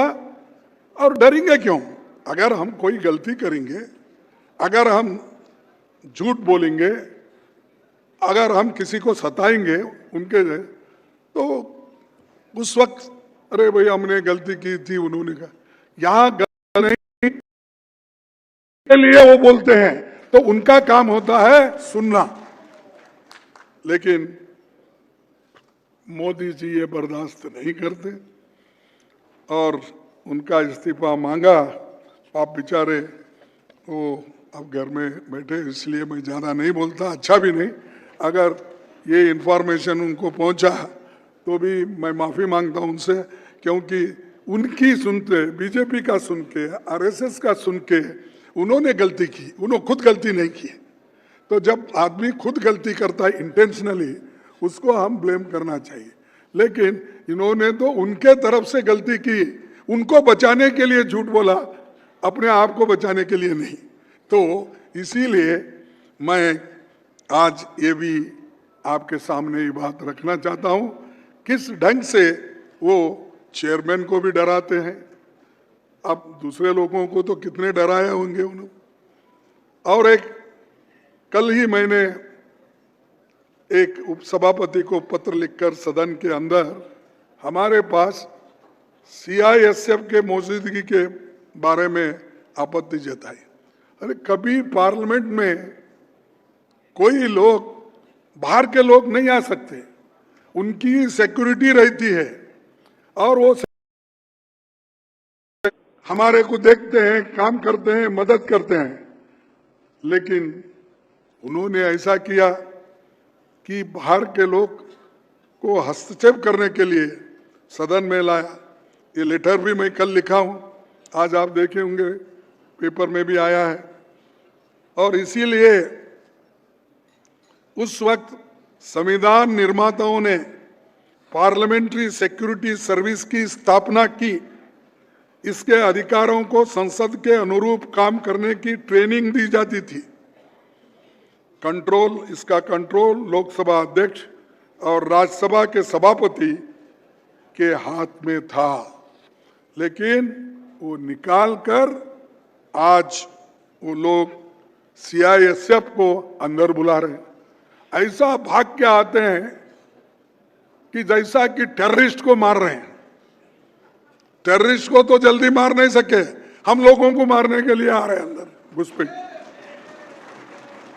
हम ताजुब हो गए, क्योंकि हमने नहीं देखा। 15-20 साल से पार्लियामेंट में हम आते हैं, देखे हैं, तो वो आते थे सफेद कपड़े पहन के, वहाँ के वॉलेंटियर्स या जो सिक्योरिटी के ऑफिसर थे वो आते थे, वो मदद करते थे। लेकिन काले दर आ जाते हैं। अरे हम बोले क्या हो गया, कुछ बॉम्ब गिरा, क्या हो गया, क्या टेररिस्ट अटैक जैसा उनके जमाने में पार्लियामेंट को हुआ, ऐसा कुछ हुआ क्या?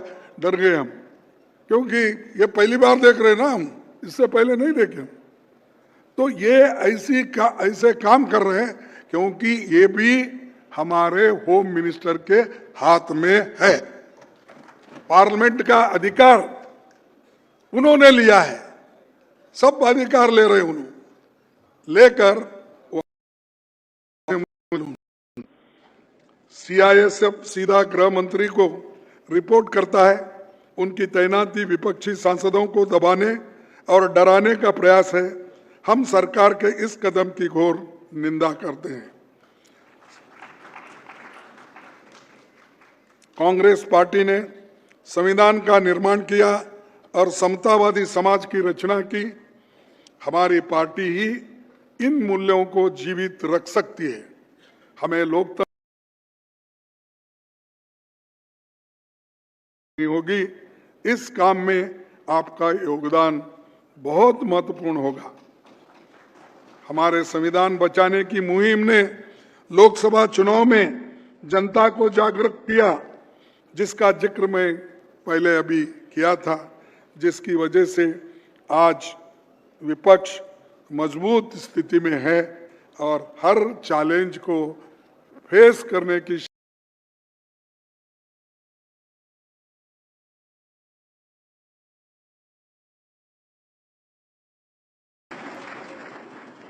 और आप और हम सब जब मिल के काम करते हैं तो हमको कोई डरा नहीं सकता। तो इसीलिए हमको ये देखना होगा कि एक तरफ न्यायपालिका, चुनाव आयोग, जांच एजेंसियों को राजनीतिक हस्तक्षेप से मुक्त करना होगा। शिक्षा, स्वास्थ्य और रोजगार, चुनावी प्रक्रिया को स्वतंत्र और निष्पक्ष बनाना होगा। सरकार को समझाना चाहिए, कभी भी टकराव से, सरकार को ये समझना चाहिए कि कभी भी टकराव से समाधान नहीं निकलता। शायद वो समाधान चाहते ही नहीं है। राजनीतिक दलों और नागरिकों के साथ संवाद करना चाहिए, वो संवाद भी नहीं करते।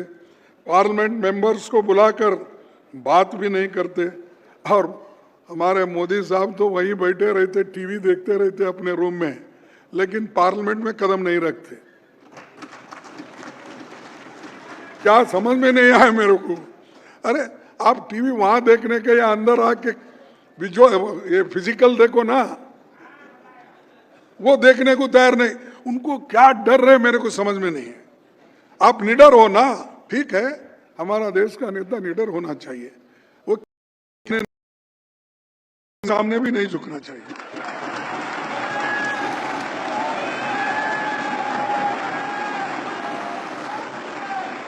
अरे तो इसीलिए कभी कभी बार बार मुझे याद आता है कि राहुल गांधी मोदी डरपुक है बोलते, वैसा बोलने तो मैं बोला नहीं साहब, डरपुक कैसा होता है। 333 सीट लाया एक बार कम से कम 273 सीट लाया और इस बार गया, वो फंस गया। और ये डरपुक कैसा होता नहीं।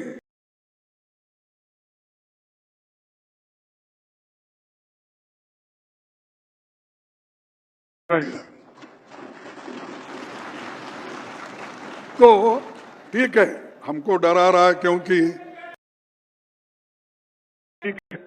पार्लियामेंट में मेंबर हमारे, लोकसभा में हमारे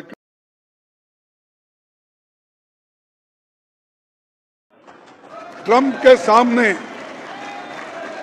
के सामने झुककर क्यों आप देश की बेइज्जती कर रहे हो, हमारे स्वाभिमान को बेच रहे हो। इसीलिए राहुल जी ने कहा, आप अगर एक बार कहे ट्रंप के खिलाफ, ट्रंप झूठ बोल रहा है ये कहो, मैं मान जाऊंगा। ये पार्लियामेंट में कहा उन्होंने, लेकिन आज तक मुंह ही नहीं खोले। मैं समझता हूं शायद ये श्रावण का महीना इधर करते ना, तो वो मौन व्रत रखे होंगे एक महीना, जब तक ये महीना खत्म नहीं होगा, जब तक हमारा सेशन खत्म नहीं होगा, तब तक वो मौन व्रत रखे हैं।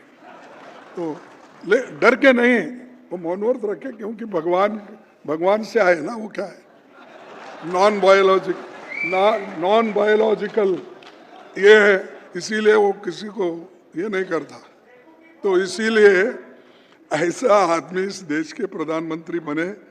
अगर ऐसा ही चला तो देश का तो दिवाला उठ जाएगा। और हम नहीं बोल रहे, दूसरे लोग भी बोल रहे। और जो राहुल जी ने कहा कि ये लोग दिवाला उड़ाने वाले हैं, दिवाला उड़ गया अभी। तो इसको हमको बचाना है। खुशी नहीं है, देश का अगर आर्थिक स्थिति कमजोर हो गई, हमारे बच्चों को शिक्षण नहीं मिल रहा, हमारे लोगों को स्वास्थ्य का ये नहीं है, फैसिलिटीज नहीं है, तो हमारी जनता मरेगी ना। हमारा तो 140 करोड़ जनता को अच्छा स्थिति में रखना हमारा भी फर्ज है, हम उसलिए कोशिश करते हैं। लेकिन ये लोग हमेशा यही करते हैं, युवाओं को संविधान का विरासत का रक्षक बनाना होगा, उन्हें उनके अधिकारों और कर्तव्यों के प्रति जागरूक कर जवाबदेही के लिए प्रेरित करना होगा। यह सब हमारी जिम्मेदारी है। मीडिया और हर नागरिक को वॉचडॉग की भूमिका निभानी होगी, तभी जीत हमारी होगी। इतिहास साक्षी है, सच हमेशा जीतता है, और सच अगर जीतता है तो हम सब लोग सच के साथी हैं। मैं श्री अभिषेक मनु सिंघवी जी का और उनके साथियों का अभिनंदन करता हूं कि उन्होंने आज एक कार्यक्रम आयोजित किया और अपने को मौका दिया। और मैं आप सबको बधाई भी देता हूं कि आप देश के कोने कोने से आए हो, इसीलिए आप हमसे ज़्यादा तकलीफ उठा के इस सम्मेलन में शामिल हो गए हो। तो आप सभी को इसकी सफलता का शुभकामनाएं। और इसी के साथ सिर्फ 2 मिनट में आपका लेता हूं और अपने बात को ख़त्म करता हूं।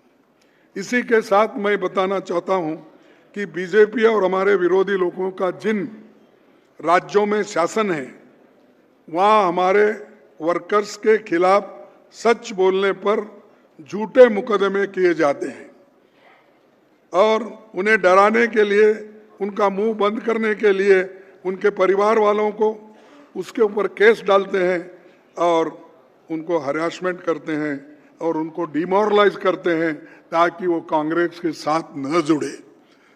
तो हमारे इस संगठन को हमारे संगठन को मार पड़ती है इससे, क्योंकि लोग डरते हैं, अरे ये पुलिस में गए तो कोई पूछता नहीं, कलेक्टर के पास गए तो कोई पूछता नहीं। तो इसीलिए बड़े बड़े लोग ही आगे पीछे देखते हैं और हमारे संगठन में वर्कर्स मार खाता है। हमेशा वर्कर्स आगे रहता है, वो मार खाता है, लेकिन बड़े बड़े लोग कभी कभी चले जाते हैं। लेकिन मेरे को शुरू में लगा साहब, तो मैं बोलना क्या नहीं बोलना छोड़ देता हूँ, भी बोलना ठीक नहीं है इस संदर्भ में। छोटा कार्यकर्ता बेचारा क्या करेगा। ये शाह के वॉशिंग मशीन में गए, कोई राज्यसभा मेंबर बना, वो बड़े बड़े लोग हमारे पार्टी में बड़े उद्दे पे थे। और कभी कभी मैं देखता था, राहुल जी जब 2009 में मैं शुरू में आया था, उनके आजू बाजू में थोड़े वही लोग रहते थे।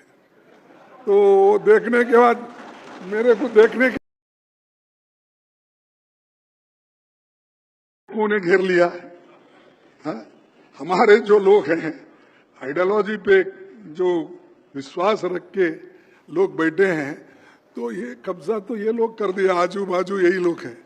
लेकिन बाद में अब 2014 में जब हम हारे, तब ऐसा छुट के जा रहा है, एक एक एक, वहां कोई भी नहीं है, सिर्फ आप लोग। हमारे कार्यकर्ताओं के सिवाय, हमारे वोटर्स के सिवाय आज उनके साथ खड़े हैं। कन्याकुमारी से लेकर कश्मीर तक उन्होंने, यही लोग कार्यकर्ता लोग थे। भारत जोड़ो यात्रा में कौन थे? हमारे लोग ही थे, हमारे लोग ही थे। इसी ये लोग चले गए, पीड़ा गई, कम से कम हमारा आइडियोलॉजी बच गया।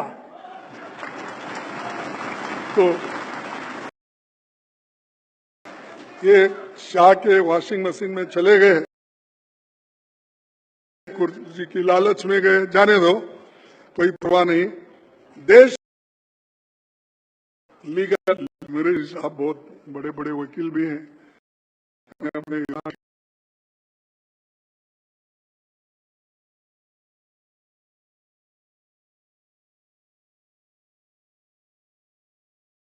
पर जिले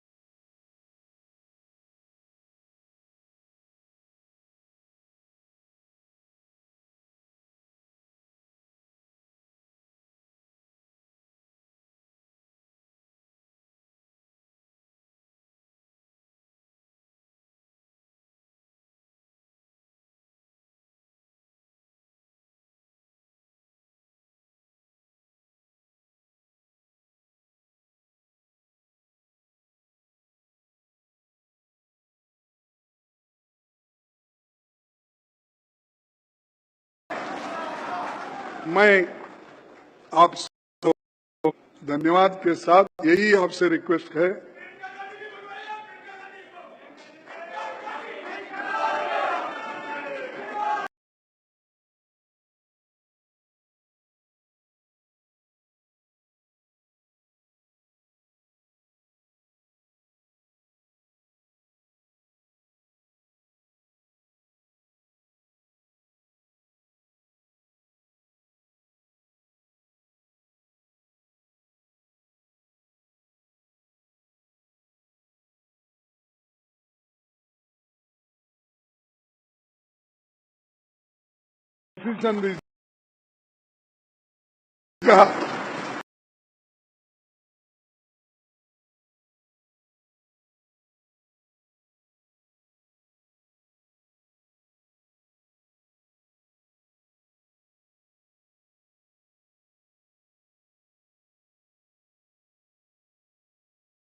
बहुत बहुत धन्यवाद कांग्रेस अध्यक्ष जी, आपके साहसी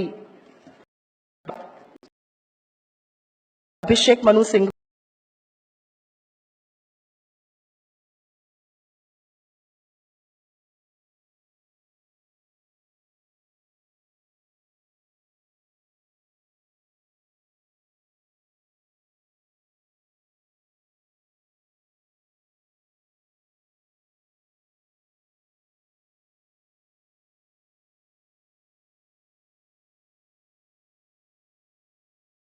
है, तो मैं उसको तुरंत शुरू करवाना चाहता हूं कि कारण यह है कि रेवंत रेड्डी जी को जाना है। तो मैं एक मिनट आज एक केंद्रीय मंत्री आ रहे हैं हैदराबाद, वो बड़ी मुश्किल से आए हैं सुबह। तो मैं जैसे ही अपनी बात खत्म करता हूं और जैसे हम चलते हैं उस वक्त आप लोग दूसरे सेशन के शुरू कर दें इमीडिएटली। और रेवंत रेड्डी जी को रिक्वेस्ट से पहले बोले, एक मिनट 300 लोग, ये लोग कल रात को आए, रात को रुके। हरियाणा से 150 भाटिया जी अलग से, और धनंजय जी कर्नाटक से 150, पांडे जी बिहार से 150, गौरव जैन सब तरफ से लाए 150, सुरेंद्र चौहान और महेश्वरी जी 150 दिल्ली, ये अलग लिस्ट है। तेलंगाना से गौर साहब 150, अलका लांबा जी की महिला कांग्रेस समिति ने 100 का योगदान किया। बोपा राय जी दिल्ली और पंजाब से 100, दामोदर रेड्डी जी अलग से तेलंगाना और आंध्रा मिला के 100 लाए। उसके बाद मैं नाम अलग के नहीं लूंगा, लेकिन 50 और उससे कम में अजय गुप्ता जी मध्य प्रदेश, कुलदीप पुनिया जी राजस्थान, मणिपुर से केशव जी आए हैं, मेहता जी हिमाचल प्रदेश से, उत्तराखंड से, पुडुचेरी से। जैसा मैंने कहा, सिवाय लक्षद्वीप, अंडमान, दादर नगर हवेली और सिक्किम, सब लोग हमारे यहाँ हैं। तो आप दूसरा सेशन शुरू करें, मैं मान्यवर को बाहर नमस्कार करके आता हूँ। आप लोग आइए स्टेज पे and kindly allow Revanth ji to speak first. We thank our chief guest and the special guest, Honorable Congress President and Shri Rahul Gandhi ji, for being here for the inaugural session. May I now request all of you to remain seated. May I request all of you to remain seated, and I call upon participants of the second session. I request